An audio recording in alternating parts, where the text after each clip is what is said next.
Where are Starscream's mates Skywarp and Thundercracker? Why is he alone when he used to command so many Seekers? I'm fresh from reading the books, and while doing so, I summarized them and recorded all the info I could find about Seekers. The books use the term Seeker a lot and mention Seeker characters, but unfortunately the books mainly focus on Optimus, or give small bits of insight on dozens of random characters. I will list every Seeker that exists in the Transformers Prime universe, what is said about their personalities, their ultimate fates, and just everything we know about Seekers and Alliance. The books that are connected to Transformers Prime are Exodus, Exiles, Retribution, and the Covenant of Primus. And yes, I can tell you exactly what happens to Starscream Seekers, although I think this is the best way to describe it. Dumb ways to die, so many dumb ways to die. So Seekers, or Energon Seekers, as mentioned in the show, which could be an older name but we don't know. The origin of Seekers is actually never explained. In Cybertronian past, no one knew they had T-Cogs or could fly, so at some point, the Seeker occupation arose. Starscream is only mentioned to have lived as late as the Golden Age and may have taken command then. He has ultimate power over the Air Command, whose headquarters are in Voss. There are Seekers better suited for skies and for space. They have their own scientists and seemingly some formal education. They are the best of the best flyers, although it seems anyone born as a Jet Cybertronian gets thrown into this military. But since ancient past, Seekers have also been the guardians of Dark Energon. So Air Commander Starscream has 6 important Seekers under his command.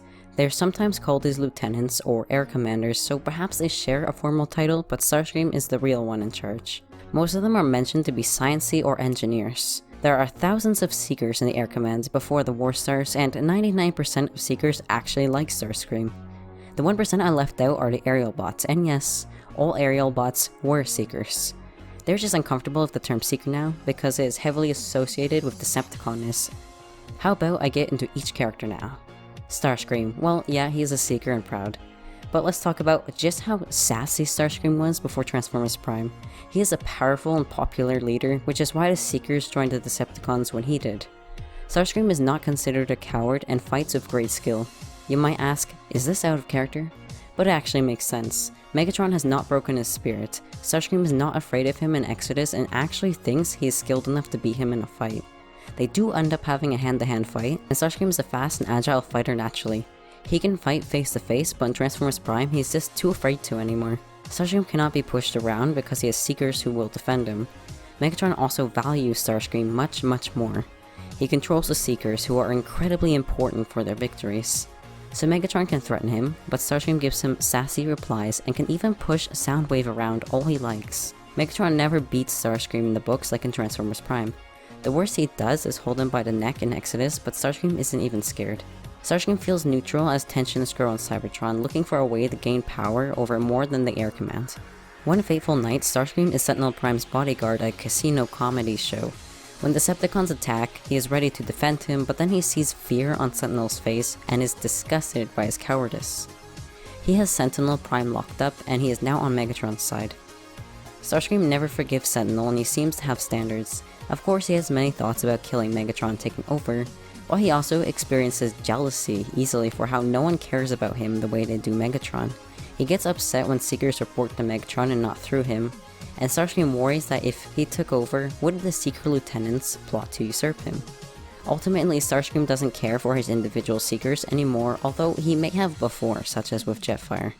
Starscream is less interested in destroying the Autobots and he just wants to rule, so like in the show, it is easy to talk to him casually in the right circumstances.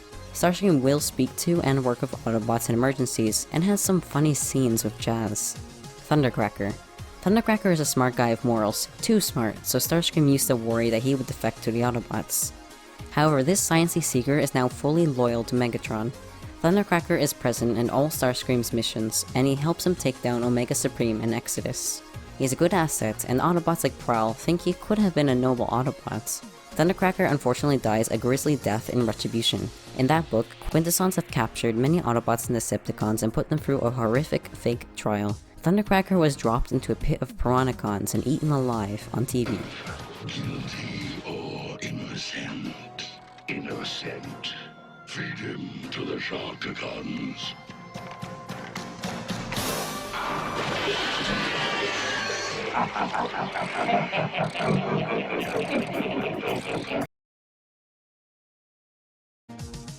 Skywarp. Skywarp is dumb and he knows it, but he's still book smart and knows his science. Skywarp doesn't have ambitions and loves his missions, so Starscream thinks he is reliable and doesn't worry about him. He's also on all Starscream's missions and helps shoot down Omega Supreme. Skywarp has his teleportation abilities and is sent out sometimes by even Soundwave to plant bombs. It is unclear if Skywarp was born with his powers or if it is a device.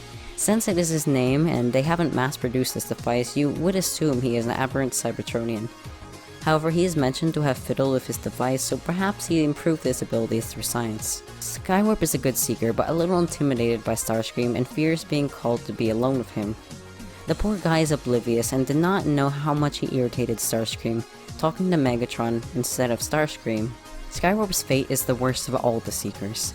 Starscream is mostly responsible for his death because he betrayed him, and it may have been sparked out of jealousy as well. The evidence for this is that Megatron openly praised Skywarp in front of Starscream and put his arm around him in a friendly way. I would even say that Starscream felt threatened in his first lieutenant position. So Starscream asked Skywarp to plant a bomb for him that will supposedly kill Optimus. Starscream actually plans for it to blow up Megatron. Skywarp needs 5 seconds to plant his warps, and the bomb is set for 10 seconds. However, after he plants it, he sees that it already started counting down and is at 1 second. Skywarp makes a blind jump and gets wounded by the explosion. This takes place on Aquatron in the book Retribution, so he finds himself in the ocean. The Sharkticon commander named Gnaw swims up to him and puts him in his mouth. The Quintessons mess with Skywarp's brain and make him testify against Optimus in court, and after this, Gnaw puts him back in his mouth and walks out of the room. He swallows the poor Seeker, and now strike another tally for the number of Seekers eaten. Slipstream. She is the sassiest Seeker, poking fun at Starscream and insulting her enemies on the battlefield. She is again one of the best Seekers who is always on missions with Starscream or hanging around him. Slipstream has courage. She will go out and fight Optimus on her own, although it doesn't go well for her. Slipstream is one of the last surviving 3 lieutenants of Starscream's in Exiles, Book 2. It's not a trine in Transformers Prime, it is a quartet. But Starscream finds her completely unpredictable. The only thing you can expect are her insults. Slipstream is knocked out by Optimus in Exiles as the Autobots and the Decepticons are fighting on Junkion. Megatron does not care, and so they abandon Slipstream on the wrecked planet, with Megatron claiming that she can learn to live like a Junkion. Slipstream probably survived the chaos of the battle and woke up abandoned by the Decepticons. However, space pirates had kidnapped Junkions at the end, and they would have killed her if they had seen her, out of their hatred for Cybertronians. It is unknown how many Junkions remained on Junkion, although Wreck-Gar made his escape back home. Slipstream may be alive with little more company than Wreck-Gar, but he's a chill bot, so maybe they're friends now. Nacelle, Bitstream, and Hotlink. They're all Starscream's engineer Seeker lieutenants with little information about them. Hotlink and Bitstream are supposedly tech engineers. Nothing about appearance or personality is given though. 3 of Starscream's 6 lieutenants are killed in their fight against Omega Supreme, and although their names are not mentioned, they were the ones killed because we know that Slipstream, Thundercracker, and Skywarp remain. There's an error in the 3rd book where Hotlink is listed as a Decepticon fed to Piranacons, so we consider his first death as genuine. Ramjet. Ramjet is one of Starscream's best Seekers who survives to the 3rd book. He and Dirge and Thrust like to argue about who is the better Seeker. Otherwise, there's little information about all 3. They fly with Starscream and his lieutenants in one scene to spring at the trap set by space pirates. When Decepticons are captured by Quintessons, however, Ramjet is eaten alive by Piranacons. Dirge and Thrust. They are not mentioned being eaten, so it seems they were rescued before they were. Dirge's name appears after the court scene, so he survives the books. Skyquake and Dreadwing, these 2, unfortunately, are never mentioned in the novels. You can assume they were fighting in the battles where Seekers were deployed, most loyal to Megatron over Starscream as believers in his cause. They may have despised Starscream or were forced to obey his commands. Contrail. Contrail is the Seeker High Counselor of the corrupt caste system.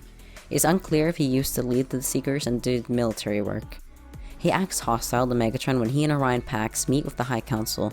However, he is actually on the Decepticon side. He takes Ratbat in his cockpit and the 2 fly away with the Decepticons after Megatron murders Helgen. Ratbat appears in Retribution but not Contrail, so we're not sure if he is alive. The Seeker Scientist of Tripticon Station. At last, Megatron discovers the secret of the Seekers and sees that Starscream has a science crew studying Dark Energon. However, Starscream leaves Trypticon to visit Sentinel Prime, and while he is gone, Megatron and his gladiators slaughter and capture Starscream's scientists to intimidate Starscream. Starscream returns and is horrified to see his team replaced with non-Seeker scientists, and that his crew is chained up, wounded, with their voice boxes torn out. They are going to be used as test subjects for Dark Energon experiments, or have their sparks torn out to be mashed together to give life to Trypticon Station. Megatron tells Starscream to pick 2 to be tested on first. Starscream also has to watch his crew get their sparks torn out. Megatron first thinks he actually might have gone too far and was going to make Starscream snap, but then Starscream submits to his ultimate power move. Only one Seeker scientist was left alone, Autoclave, to give information to Shockwave about what they were studying. Autoclave and Starscream seem to have a good relationship, and Starscream may have liked his crew, since he could not bear to look when their sparks were being torn out. Autoclave is the one who reveals that Dark Energon can make more by corrupting regular Energon. His ultimate fate is unknown, but he was probably killed after Shockwave learned everything he needed to know about Dark Energon. The Seekers of Voss. Let's direct our attention to what happened to Voss because it will explain how the Autobots gained a few Seekers. The city of Voss and Tarn have always been rivals, but during the war, Shockwave encouraged their feud and had them fight each other. A photon missile of unknown origin, implied to have been fired by Shockwave, basically nukes the entire city and kills thousands under Starscream's command. Shockwave gets away with the deed and Starscream's power is weakened, so Shockwave gets to become Megatron's first second in command. The Seekers who survived the blast feel so betrayed by the Decepticons and blame them for what happened to Voss. They also blame Starscream, and these Seekers become Autobot Aerialbots. Jetfire did not join for this reason, as we will see. Silverbolt. Silverbolt is a very important character in the second novel. He is the only flying Autobot on board the Ark at the time, so they rely on him many times. Silverbolt does not like being called a Seeker and is offended when he is. Silverbolt is reliable and a good aerial fighter, and no one doubts him. Well, I will talk about how Jetfire gets hate. Silverbolt acts as the leader of the Aerialbots because in the third book, there are actually 4 more characters on board the Ark. It is not clear when they arrived, perhaps they caught up in another spaceship since only Silverbolt was around in Exiles. What is interesting is that Silverbolt is actually afraid of heights, but he overcame his fear anyway and has skill. He actually reckons he would do well against Starscream in a race. His relation with Starscream is actually humorous in Exile because at the time, Starscream must also be Silver. In Exiles, the Autobots visit 2 worlds, and the Decepticons arrived just after them. Both times, someone sees Starscream and mistakes him for Silverbolt. Starscream is extremely offended when a Velocitronian points at him and calls him Silverbolt, because he apparently hates him. Silverbolt was forged in the Age of Wrath under Quintesson invasion. At the time, Quintessons claimed they had given Cybertronians T-Cogs and they pretended to be gods, because until then, no one had known how to transform. Ratchet goes to the well on camera to scan the next Cybertronian born, which is Silverbolt. The scan shows that Silverbolt has a T-Cog, and after transformation is explained to him, he transforms into a jet and flies around. He unknowingly proves the bullshit of their invaders. Later, Silverbolt is able to combine with the Aerialbots Skydive, Fireflight, Slingshot, and Air Raid into the Seeker Combiner Superion. Unfortunately, the other Aerialbots are just there to combine with him because the story gives us no information about them. Superion is a flying combiner with powerful missiles and he attacks the Nemesis in Retribution. However, Megatron beat him single-handedly and injured all 5 Aerialbots. They were well enough to fight at the end of the book against the Sharkticons and are still alive as far as we know. Jetfire. Jetfire is a Seeker scientist who was close to Starscream before the war, working together in the Golden Age and the Age of Rust, both sharing their dreams of restoring Cybertron to its former glory. He knows Starscream wants to be a Prime, but he doesn't see it as a bad thing because he thought many bots thought like that. Jetfire, like Starscream, also occasionally gets assigned to be Sentinel Prime's bodyguard. Jetfire's trouble is that he stayed with the Decepticons too long before defecting. He thought he and Starscream would trouble the Decepticons from within, but Starscream swearing allegiance so early bothered Jetfire. The breaking point was Starscream kidnapping Sentinel and spilling the secret of Dark Energon. It is an instant turn in the games, but in the books, the time Jetfire actually fell out with Starscream and left the Decepticons is unknown. However, Autobots have trouble trusting Jetfire because he was the Decepticon for so long. Jetfire feels the pressure to prove himself, and he goes with Optimus when he journeys to the core. Jetfire is tempted to taste the Dark Energon corrupting the core, dizzy from its effects in the air, and he is ashamed when Optimus reprimands him. Jetfire chooses not to go on the Ark, but to stay behind on Cybertron with the Wreckers because he feels that they will need at least one Seeker. Jetfire and Springer do not trust Jetfire at all, and in the third book, Wheeljack takes every chance to insult him, but Ultra Magnus actually trusts Jetfire, and gives him classified information. Jetfire may be considered a wrecker now as he is lumped with the group on the successful mission to rescue Alpha Trion in Retribution. During his time off, Jetfire tries to figure out how to reformat Autobot bodies so they can fly like Seekers, to fix the imbalance of flyers between both factions. Jetfire is likely still alive on Cybertron just as the Wreckers and Dinobots are, and will probably meet up with Team Prime right after the final movie. I would like to point out a flying Autobot in the Dinobot graphic novels that are also canon. Airwave is the commander of a hidden Autobot city called Last Spark. He is the only flyer around, a big bot who is very hostile to the Dinobots and sees them as monsters. Firestar invites them in, however, to investigate the cases of cannibalism. In the times of Energon shortages, someone is killing fellow Autobots and collecting their blood. The Dinobots blame the Insecticons, but Kickback claimed that he saw a kill and an Autobot took off. This implies flying, and the Dinobots realize that Airwave is the cannibal killer Autobots. Airwave tries to kill Firestar and fly off, blaming the Dinobots. He is caught in the air and brought down, then Firestar comes out and slices him in half. One last thing I would like to add is that Seekers were like the shit among Decepticons. Not only were Autobots always checking the skies and dreading the sight of Seekers, but Seekers were like jocks who took over the Decepticon lounge, crowded the good drinks, and made other Decepticons awkwardly leave. Missions made them excited because they thought they were flying unstoppable death. So if you go to a wiki page, you might see not everyone marked as deceased when some should be. Thrust and Dirge are alive through all 3 novels, but honestly, some more time passes between these books and the show, so the fact that Starscream is alone and so eager to leave Seekers again probably has to do with the fact that they all got wiped out over time. If you don't want to imagine them as dead, then you might hold the belief that some Decepticons split from the Nemesis to take down Autobot resistance elsewhere in the universe. Maybe they are piloting smaller ships like Dreadwing was. After all, he is a Seeker who returned eventually, so maybe there are more Seekers in space or on Cybertron, who will make an appearance. We never did hear about the Rainmakers, or random Seekers like Redwing.